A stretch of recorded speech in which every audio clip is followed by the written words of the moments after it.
Esse áudio foi extraído do curso da primeira fase do professor Marcos Lira. Para acessar o curso completo, acesse o link lá no Insta @MarcosLiraProf.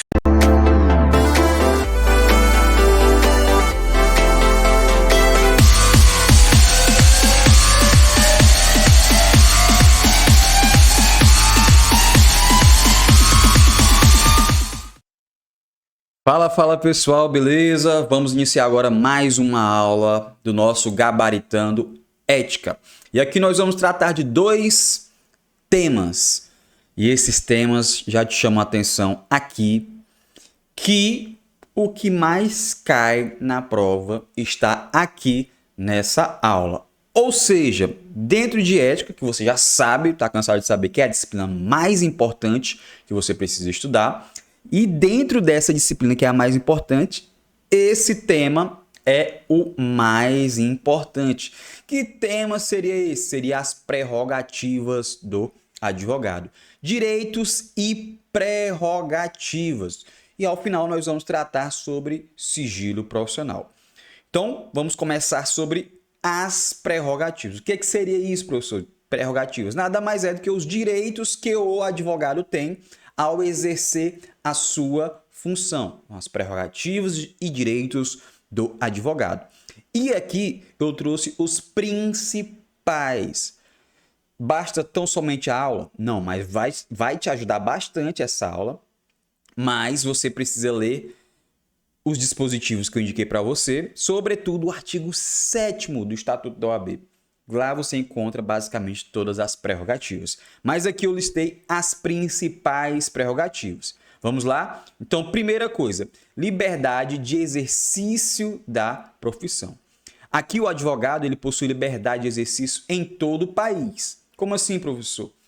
Você vai fazer a OAB em um determinado estado, beleza? Seu juramento, sua OAB, sua inscrição é de um estado. Então, vai ter o númerozinho e o estado, SP, MA, RJ, RS. Então, a inscrição do advogado se refere a um estado, beleza? Mas não quer dizer que ele possa advogar somente naquele estado. Ele pode advogar em todo o país. Só que o seguinte, quando ele atuar em mais de 5 causas, decore esse número, mais de 5 causas por ano em território distinto da sua inscrição principal, ou seja, em outro conselho seccional, ele deve aí promover sua inscrição suplementar, sob a pena de cometer uma infração disciplinar.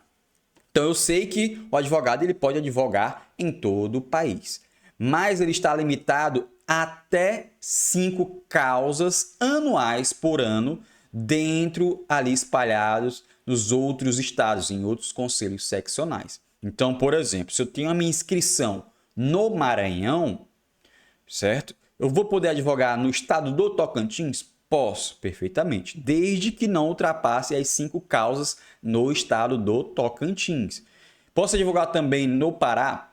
Posso, desde que não ultrapasse as 5 causas naquele respectivo ano no estado do Pará. E posso ainda atuar lá em São Paulo, no estado de São Paulo? Posso também, desde que não ultrapasse as 5 causas anuais naquele estado. Tranquilo? Então, não são 5 causas para todos os demais estados, é em cada um dos estados. Agora, se eu ultrapassar mais de 5 causas anuais em outro local que eu não tenha inscrição, aí eu preciso fazer uma inscrição suplementar. Então, se eu sou advogado no Maranhão e comecei a atuar no estado de São Paulo, certo? E já ultrapassa mais de 5 causas anuais, aí eu preciso fazer uma inscrição suplementar. Então, eu vou ter a inscrição principal, que é no Maranhão, e mais uma inscrição suplementar no estado de São Paulo. Beleza? Uma prerrogativa que é de extrema importância seria a inviolabilidade do escritório. O que é isso, professor? Olha só, o escritório, os arquivos, os dados, as correspondências, as comunicações telefônicas de dados são invioláveis do advogado. Desde que sejam relativas ao quê? Ao exercício da advocacia. Então, todos esses dados, escritórios, arquivos, são invioláveis desde que tenha a ver com o exercício da advocacia. Essa é a regra. Mas aí, pessoal, o que a gente observa? Se tiver presente indícios de autoria e materialidade da prática de crime por parte do advogado, certo? Indício de autoria e materialidade da prática de algum crime por parte do advogado, o juiz, a autoridade judiciária, certo? Ele pode decretar o quê? A quebra dessa inviolabilidade. Aí essa decisão, obviamente, precisa ser motivada, tem que ser expedido um mandado de busca e apreensão, tem que ser especificado, pormenorizado a finalidade e, no momento do seu cumprimento, precisa ocorrer na presença de um representante da OAB, sendo que, em qualquer hipótese, vai ser vedada a utilização de documentos, de mídias, de objetos que pertençam a clientes do advogado que está sendo ali, obviamente, averiguado. Bem como ali dos demais instrumentos de trabalho que contêm informações sobre clientes. Então, aquela busca e apreensão tem que ser referente ali ao advogado. Beleza, beleza. Outra prerrogativa seria a comunicação com o cliente que está preso. Aqui o advogado ele pode comunicar-se com o seu cliente quando ele estiver preso, beleza? Detido ou recolhido em qualquer estabelecimento civil ou militar, mesmo sem procuração. Cheguei na delegacia, o delegado não quer deixar eu falar com aquele preso porque eu não tenho procuração. Opa, eu posso falar com ele sim, mesmo sem procuração. Essa pessoa já foi levada lá para a unidade prisional e o diretor dessa unidade prisional não quer deixar eu falar sem procuração com esse meu cliente. Opa, eu posso falar com ele sim, reservadamente, mesmo sem procuração. E quando for a prisão do advogado, opa, aí o advogado tem algumas prerrogativas. Então, quando o advogado for preso, é prerrogativo do advogado ter a presença de um representante da OAB quando ele for preso em flagrante, certo? Desde que essa referida prisão esteja ali atrelada ao exercício da profissão. Então, se um advogado for preso em flagrante e essa prisão se refere, esteja ligada com o exercício da profissão, ela só pode ali ser realizada com a presença de um representante da OAB.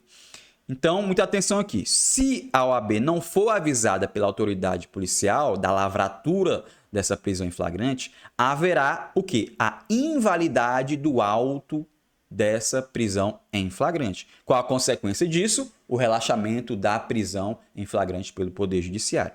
Agora, caso o motivo da prisão não esteja atrelado ao exercício da profissão, então não precisa ter a presença de um representante da OAB.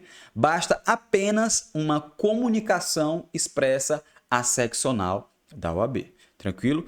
Então a presença de um representante é só se essa prisão em flagrante dizer respeito ao exercício da profissão. Agora, se esse advogado foi preso em flagrante e não tem nada a ver com o exercício da advocacia, vai ser lavrado o auto de prisão em flagrante normalmente, só que após a lavratura, a OAB precisa ser comunicada expressamente. Beleza? Então, é direito do advogado também não ser recolhido preso antes da sentença transitada em julgado, ou seja, preso provisório. Ele tem que ficar ali em sala de estado maior, beleza? O advogado tem direito a sala de estado maior, com instalações, comodidades codignas. E na falta dessa sala de estado maior, ele deve ficar em prisão domiciliar. Resumindo, antes do trânsito julgado, o advogado ele vai ser recolhido em sala de estado maior. E na falta da sala de estado maior, ele fica em prisão domiciliar. Agora, se eu sou já um preso definitivo, ou seja, cumprindo pena depois de transitado em julgado, aí então não há mais sala de estado maior e nem prisão domiciliar. É prisão comum mesmo. Beleza? Também o advogado precisa ter condições adequadas de tratamento. O que isso quer dizer? Que as autoridades, os servidores públicos, dos poderes da República, os serventuários da Justiça, os membros do Ministério Público, todo mundo tem que tratar o advogado de forma compatível com a dignidade da advocacia e condições adequadas ao seu desempenho. Se liga aqui que nós temos outra prerrogativa, que é o livre ingresso. O que isso quer dizer? Que o advogado ele pode transitar livremente por alguns locais. Que locais seriam esses? Nas salas de sessões dos tribunais, mesmo além dos cancelos que separam a parte reservada aos magistrados, nas salas e dependências de audiência, secretarias, cartórios, ofícios de justiça, serviços notoriais de registro, no caso de delegacias, de prisões, mesmo fora do horário de expediente e independentemente da presença de seus titulares. Tem o livre acesso, livre ingresso ao advogado. Também em qualquer edifício ou recinto em que funcione repartição judicial ou outro serviço público onde o advogado deva praticar ato ou colher prova ou informação útil ao exercício da sua atividade profissional, certo? Seja dentro do expediente ou fora dele, e ser atendido desde que, obviamente, se ache presente qualquer servidor ou empregado naquele local. E também o livre ingresso onde? Se liga aqui, ó, em qualquer assembleia ou reunião de que participe ou possa participar o seu cliente, ou perante a qual este deva comparecer, desde que munido de poderes especiais. Por exemplo, vai ter uma assembleia do condomínio, certo? Do meu cliente. Ele quer que eu vá lá representar ele, exercer o seu direito de voto. O advogado pode ir lá tranquilamente, estar presente, participar dessa assembleia, desde que esteja munido de procuração. Beleza? Além disso, o advogado tem a prerrogativa de ter entrevista sem hora marcada. Então, o advogado tem o direito de entrevistar-se com quem?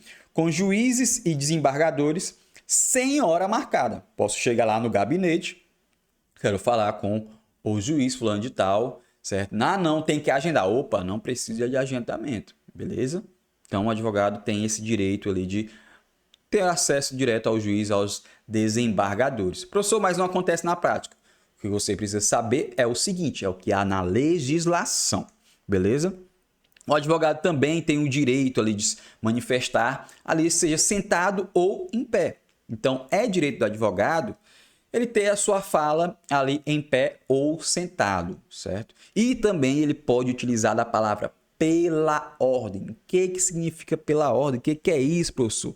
Ele vai poder utilizar dessa palavra pela ordem qualquer tribunal judicial ou administrativo, órgão de deliberação coletiva da administração pública ou comissão parlamentar de inquérito, onde ele vai fazer uma intervenção pontual e sumária. Para quê? Para esclarecer algum equívoco ou dúvida que surgiu ali em relação a fatos, documentos e afirmações que influam no julgamento. Aí ele utiliza pela ordem, a palavra ele fala pela ordem, excelência. Queria esclarecer quanto a esse ponto, beleza? Queria ressaltar aqui para que não fique nenhuma dúvida em relação a essa contradição. Então, mesmo que não seja o momento dele de fala, mas ele pode utilizar pela ordem ali para ter esse direito de fala naquele momento respectivo. Tranquilo? Além disso, a ausência de hierarquia e subordinação. Então, não tem hierarquia nem subordinação ali entre advogados, juízes, magistrados e membros do Ministério Público, onde todos devem tratar-se em consideração e respeito recíproco. Lindo, maravilhoso. Eu sei, certo? Então, durante as audiências de instrução e julgamento, certo, que é realizada pelo Poder Judiciário, nos procedimentos de jurisdição contenciosa ou voluntária, os advogados do autor e do requerido, eles devem permanecer no mesmo plano topográfico, ou seja, ali no mesmo grau, certo? Na mesma altura, certo? E em posição equidistante em relação ao magistrado que o presidir. A parte autora vai ficar do lado do juiz e a parte ré vai ficar ali lá naquele canto. Opa, juiz, aí não é assim. Olha, a parte autora vai ficar num plano mais elevado. parte ré mais um pouco abaixo. Não, não pode, certo? Tem que ficar no mesmo plano topográfico em posição equidistante, semelhante ao juiz. Tranquilo? Outra prerrogativa seria o desagravo público, certo? Quando tem alguma violação de alguma prerrogativa que diz respeito ali ao exercício da advocacia, que abone a honra da advocacia, tem esse desagravo público, certo? Que é promovida pelo Conselho Seccional, certo? É promovida pelo Conselho Seccional, ou seja, pelo Estado, salvo quando for, obviamente, competência do Conselho Federal. Esse desagravo, ele não depende de concordância do ofendido. Foi um advogado X que foi ofendido, certo? No exercício da sua função. Vamos realizar o desagravo público. Não precisa de concordância desse advogado, certo? Que não poderá dispensá-lo, devendo ser promovido a critério ali do conselho competente. Então, esse desagravo pode ser de ofício, ele pode ser a pedido do advogado que sofreu a ofensa, ou ele pode ser provocado também por qualquer pessoa. E compete ao relator, certo? Ao relator, convencendo-se da existência da prova ou indícios de ofensa relacionada ao exercício da profissão ou de cargos da OAB, propor ao presidente do conselho que solicite informações da pessoa ou autoridade que ofendeu, certo? Da autoridade ofensora ou da pessoa ofensora, num prazo de 15 dias, certo? Pedir uma resposta, salvo no caso de urgência e notoriedade do fato. Então, a regra, antes de ter um desagravo público, é que notifique ali a pessoa que ofendeu, certo? A pessoa ofensora, para que venha se manifestar ali no prazo de 15 dias, a não ser em caso de urgência e notoriedade do fato. Ali, esse fato foi notório, precisa ter um desagravo agora. Aí, não teria necessidade dessa notificação, dessa resposta prévia. Tranquilo? Além disso, o advogado tem o direito de reclamar por escrito ou verbalmente, certo? Contra inobservância de preceito de lei, regulamento, regimento interno do tribunal. O advogado tem acesso aos autos, analisar aos autos, certo? Então, é direito do advogado analisar esses autos em qualquer esfera ou instituição, mesmo sem procuração, desde que o processo não esteja sob sigilo. Então, o advogado ele pode chegar em qualquer fórum, qualquer instância, eu quero olhar o processo X, vai poder olhar mesmo sem procuração, desde que não esteja sob sigilo, obviamente. Então, nos autos sujeitos a sigilo, deve o advogado apresentar procuração. Beleza, beleza. É direito do advogado ter acesso a esses autos de processos e de investigações eletrônicas também, beleza? De que não seja advogado constituído mediante ali um cadastro prévio no sistema eletrônico do tribunal, salvo em se tratando de autos sob segredo de justiça. Então, nos eletrônicos, a mesma coisa. Vou ter livre acesso, mas desde que eu faça um cadastro prévio. Por exemplo, tem vários estados que utilizam o PJE, que é o processo judicial eletrônico, certo? É um sistema exclusivo de alguns estados, certo? De algumas justiças ali. Então, o advogado precisa ter um cadastro prévio ali no PJE para poder ter acesso. Então, né, tem EPROC e outros sistemas aí espalhados pelo Brasil. Tranquilo? E é direito do advogado examinar autos também, seja eles findos ou em andamento. Então, mesmo que já tenha arquivado, eu posso ter acesso, certo? De flagrante de investigações de qualquer natureza, em qualquer instituição responsável ali por conduzir investigação, ou seja, em delegacias também, por exemplo. O Ministério Público está realizando uma investigação, eu tenho direito a acesso ali, mesmo sem procuração, ainda que conclusos aquela autoridade, podendo copiar peças e tomar apontamentos, sejam eles físicos ou digitais. Agora o seguinte, muita atenção aqui. A autoridade competente ela pode sim delimitar o acesso do advogado aos elementos de prova que sejam relacionados a diligências que ainda estão em andamento e que ainda não foram documentados nos autos. Então, muita atenção aí que pode ter essa limitação. Beleza? O advogado tem direito de vista dos autos, certo? Que é vista dos processos judiciais ou administrativos de qualquer natureza ou retirar esses processos. É direito do advogado retirar os autos findos, mesmo sem procuração, pelo prazo de 10 dias. E quanto à audiência, olha só, se liga aqui, que o advogado ele tem direito de se retirar do recinto depois de 30 minutos do horário designado para a prática daquele ato judicial. Então, a audiência foi marcada para 9 horas, beleza? e passou 30 minutos. O advogado pode se retirar desde que, muita atenção, desde que a autoridade não esteja presente no local. E o advogado, certo? Ele deve fazer essa comunicação por escrito e protocolizar em juízo, certo? Então, se a audiência estava marcada para 9 horas, deu 9h30, o advogado pode sair? Pode, desde que o juiz não esteja presente.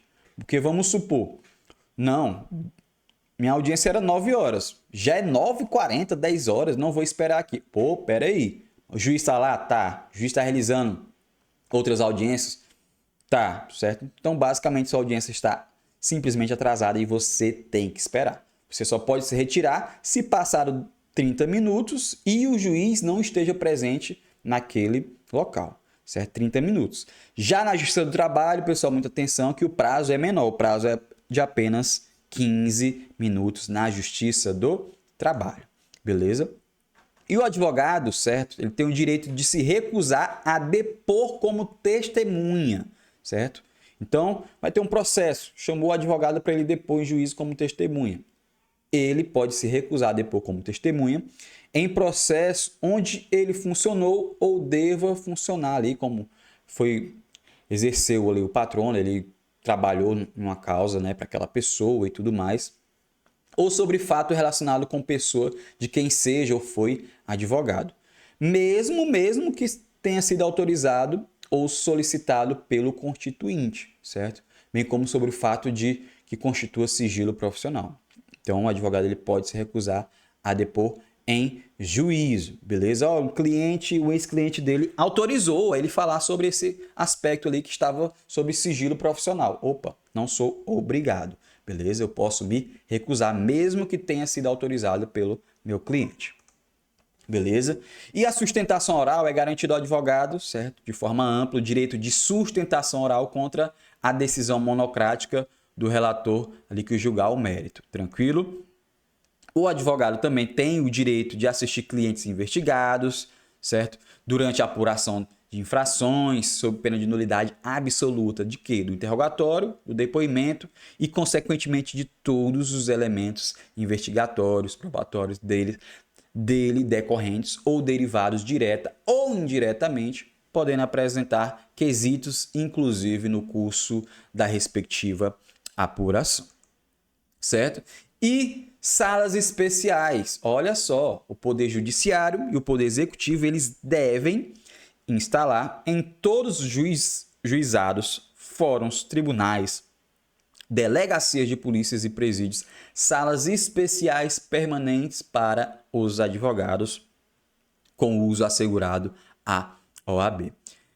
Já tem isso em todos os locais? Não, certo? Mas é algo progressivo. A gente já observa ali em vários órgãos públicos ali, várias repartições, juizados, fóruns que tem uma sala especial só para advogados.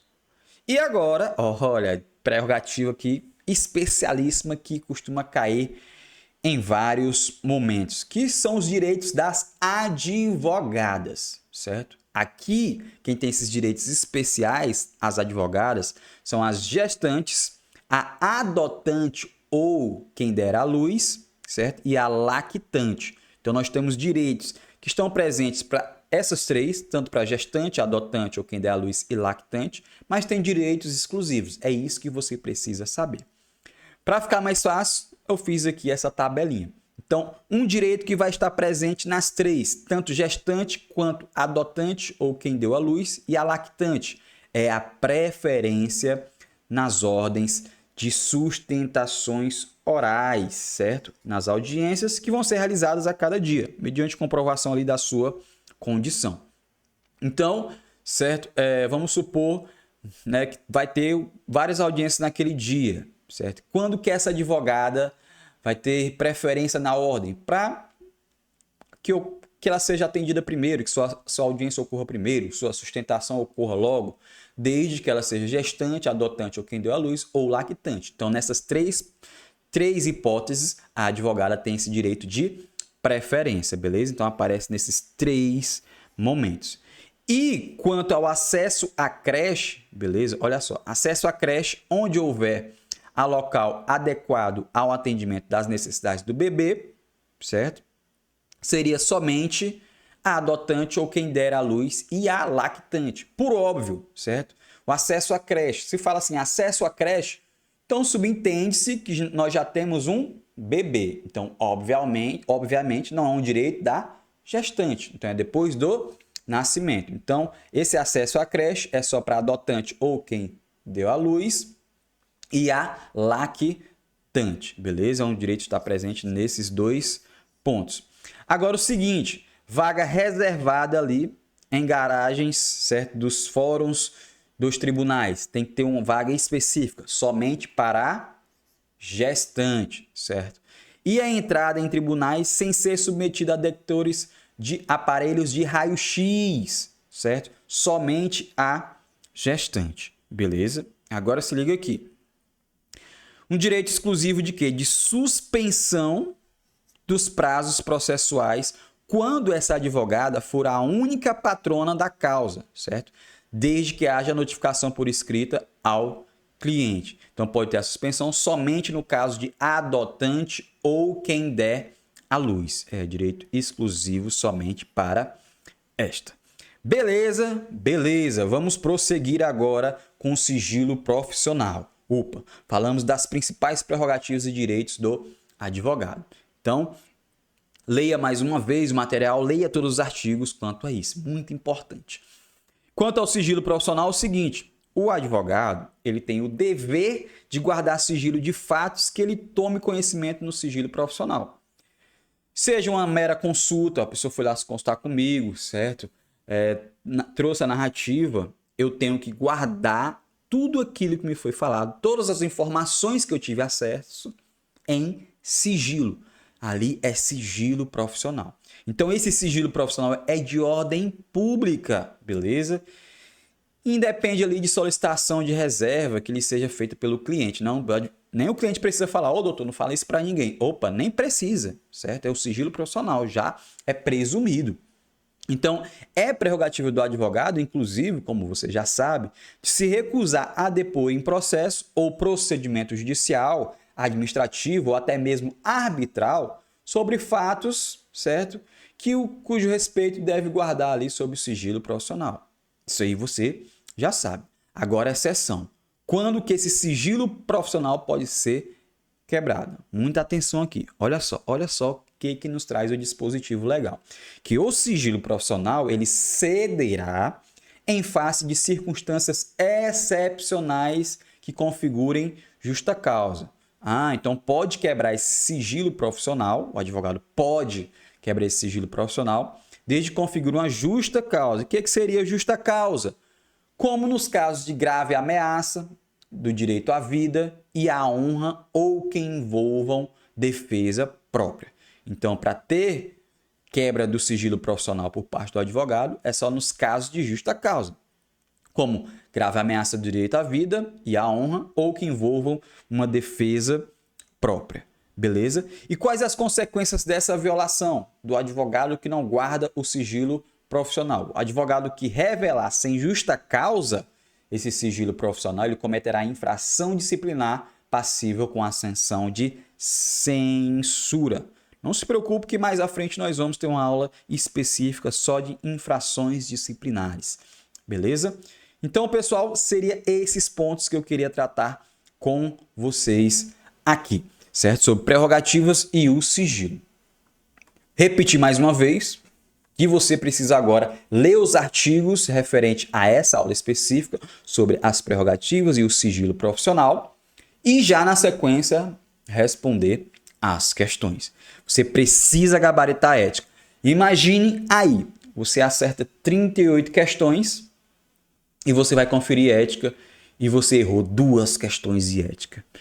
Poxa, professor, eu poderia ter estudado mais ética, eu não levei a sério ética. Se eu tivesse levado a sério ética, eu tinha gabaritado ética e tinha passado nessa prova. Então você vai estudar para gabaritar ética. Não é para acertar mais da metade de ética. Aqui a finalidade do gabaritando ética é você fechar ética. Mas você precisa não só assistir a aula, você precisa ler os artigos, beleza, e depois responder as questões. Tranquilo, pessoal? Então a gente encerra aqui essa aula e já fica aí para assistir a próxima aula.